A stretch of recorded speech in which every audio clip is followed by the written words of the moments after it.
हमारी मट्टी देने के लिए हमको, तो आप करिए, आप करिए।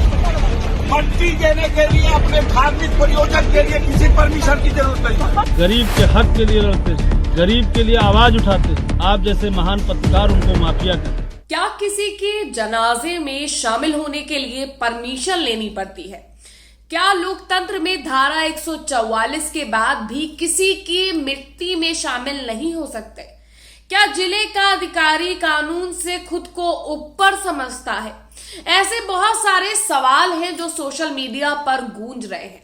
जहां एक और मुख्तार अंसारी को सब गरीबों का मसीहा बता रहे हैं, तो वहीं दूसरी ओर अब ऐसा एक मामला सामने आया है जिसने सबको हैरान कर दिया है। सुपुर्द एक खाक के दौरान डीएम साहिब ने मुख्तार के जनाजे में शामिल लोगों को मिट्टी तक नहीं देने दी, जिसके बाद से बड़ा सवाल उठ रहे हैं, बड़ा बवाल मच गया है। योगी सरकार की तानाशाही के खिलाफ अब अफजाल अंसारी ने भी डीएम को ऐसी बात बोल दी है, जिसके बाद गाजीपुर से लेकर लखनऊ तक हड़कंप मच गया है। जहर देने का मामला थमा भी नहीं था कि गाजीपुर की डीएम कानून का पाठ पढ़ाते हुए लोगों को कब्रिस्तान के अंदर मिट्टी तक नहीं देने दी, जिसकी तस्वीरें भी सामने आई हैं।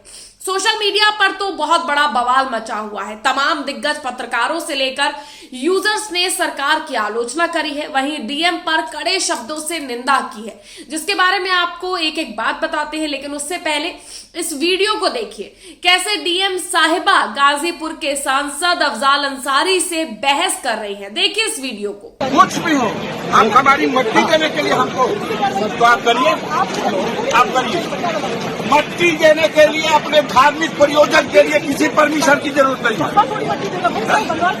कस्बा नहीं, जहाँ के भी कोई मट्टी देना चाहेगा वो देगा। इसकी कोई परमिशन दुनिया में कोई नहीं लेता, नहीं लेगा।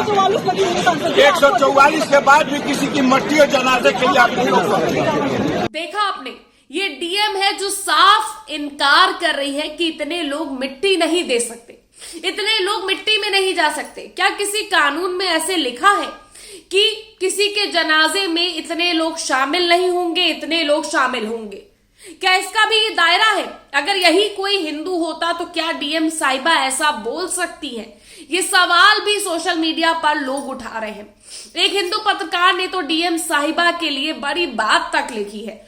उन्होंने ट्वीट में लिखा है कि डीएम साहिबा कुछ तो लिहाज करिए, धारा 144 लागू है तो क्या जनाजा नहीं उठेगा? मिट्टी नहीं दी जाएगी, अब मिट्टी देने के लिए भी परमिशन लेनी होगी। कहाँ जा रहे हैं हम? वही एक महिला पत्रकार ने भी डीएम को खरी खोटी सुनाते हुए, उनके पुराने विवाद बताते हुए लिखा है कि अब किसी के अंतिम संस्कार में जाने के लिए भी अफसरों से परमिशन लेनी पड़ेगी। ये कैसा लोकतंत्र है? ये जिला अधिकारी मोहतरमा वही है जिन्होंने आरओ एआरओ में नकल की बात उठाने वाले बच्चों पर एफआईआर करवा दी। कुर्सी का ऐसा नशा, यानी कि अब आप देख सकते हैं कि किसी के जनाजे में जाने के लिए भी क्या धारा 144 लागू की जा सकती है?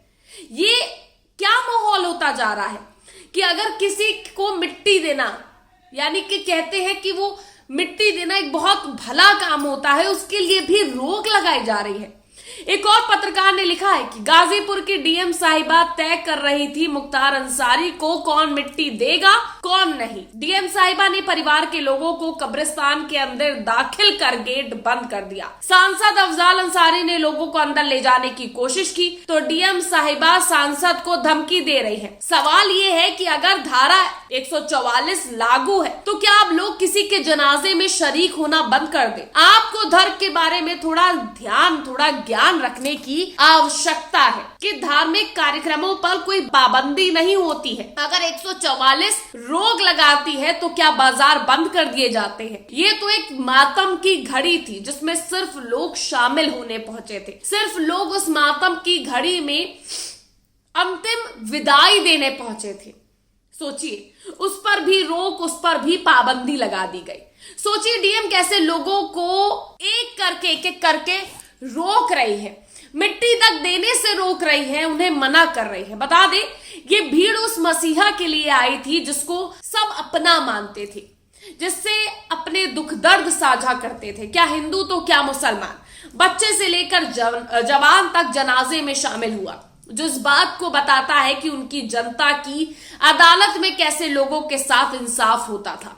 बता दें, इस दौरान वहां पर आए सपा विधायक ने मुख्तार अंसारी के लिए जो कहा वो सुनने लायक है। एक बार आप भी सुनिए। गरीब के हक के लिए लड़ते हैं, गरीब के लिए आवाज उठाते हैं। आप जैसे महान पत्रकार उनको माफिया कहते हैं, और जो वास्तव में माफिया हैं, जो गरीबों की जमीन हड़प रहे हैं, जो गरीबों का घर हड़प रहे हैं, गरीबों का हक अधिकार मार रहे हैं, जिनके ऊपर 100 मुकदमे हैं, आप जैसे पत्रकार के जबान से उनके लिए माफिया शब्द नहीं निकलता। वो गरीबों का रॉबिन हुड था, 5 बार का विधायक था, जेल में रहते हुए जनता ने उसको विधायक बनाया। क्या बात करते हैं आप लोग। मुख्तार अंसारी जैसे माफिया डांड, उनकी मौत पर क्या कहेंगे?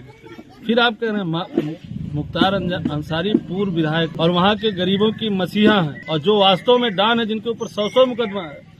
इस प्रदेश के मुख्यमंत्री जिन पे 50 मुकदमे थे, जिन्होंने अपना मुकदमा स्वयं वापस लिया। इस प्रदेश के उप मुख्यमंत्री जिन पे सैकड़ों मुकदमे, जिन्होंने अपना मुकदमा वापस लिया। पहले आप उनको माफिया कहिए, फिर उसके बाद बात करेंगे। सुना आपने, ये सपा विधायक है महेंद्र नाथ यादव, जो बता रहे हैं कि मुख्तार गरीबों के लिए लड़ते थे, उनकी हक की आवाज उठाते थे। आप जैसे पत्रकार उन्हें माफिया कहते हैं। वो गरीबों के मसीहा थे, रॉबिन हुड थे। जेल में रहते हुए जनता ने उन्हें 5 बार विधायक बनाया, जो वास्तव में माफिया है। आप पहले उन्हें माफिया कहे, फिर बात करना। हालांकि ऐसा नहीं कि सपा विधायक ने बोला हो। योगी के साथी विधायक ओम प्रकाश राजभर ने मुख्तार को लेकर बड़ा बयान दिया। दैनिक भास्कर की रिपोर्ट की माने तो योगी सरकार में कैबिनेट मंत्री ओम प्रकाश राजभर ने मुख्तार अंसारी को गरीबों का मसीहा बताया है। शनिवार को लखनऊ में उन्होंने कहा वो क्रांतिकारी थे। मैंने उन्हें लेकर जो भी बयान दिया है, मैं उस पर कायम हूँ। उनकी मेडिकल रिपोर्ट में हार्ट अटैक से मौत की बात सामने आई है। परिवार ने जो आरोप लगाए हैं, उसकी सरकार ने जांच के आदेश दे दिए हैं। जो होगा वो सामने आएगा। मुख्तार सुपुत्र खाक हो चुके हैं, लेकिन जो चिंगारी डीएम और अफजाल के बीच सुलगी है, उसने सियासी तूफान ला दिया है।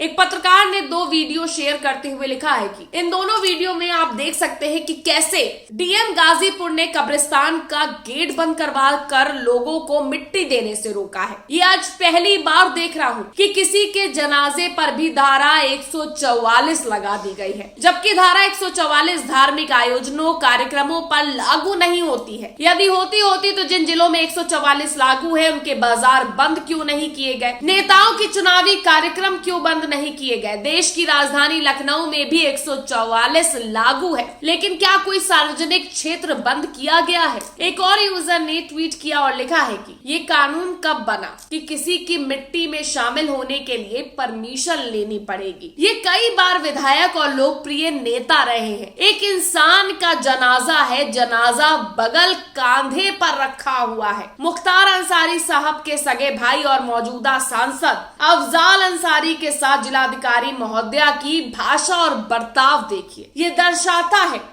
कि देश में लोकतंत्र कैसे खत्म होता जा रहा है, कैसे तानाशाही का रवैया लोग अपना रहे हैं। मुख्तार अंसारी का क्या जलवा था, वो आप इस वीडियो को देखकर अच्छे से समझ सकते हैं कि अब मुख्तार को लेकर अफजाल अंसारी ने तो कह दिया है कि सच को बाहर ला कर रहेंगे। जिन्होंने मुख्तार को जहर दिया है, उसकी जांच होनी चाहिए। अब आगे क्या कुछ सामने निकल कर आता है, ये तो देखने वाली बात होगी। लेकिन जो कुछ भी हुआ, जो धारा 144 लागू की गई, जिस तरह से लोगों को रोका गया, जो बर्ताव जिलाधिकारी महोदया का था, उस पूरे बर्ताव पर, उस पूरे कृत्य पर आपकी क्या राय है, कमेंट करके जरूर बताइएगा। वीडियो को लाइक और शेयर करना और चैनल को सब्सक्राइब करना मत भूलिएगा।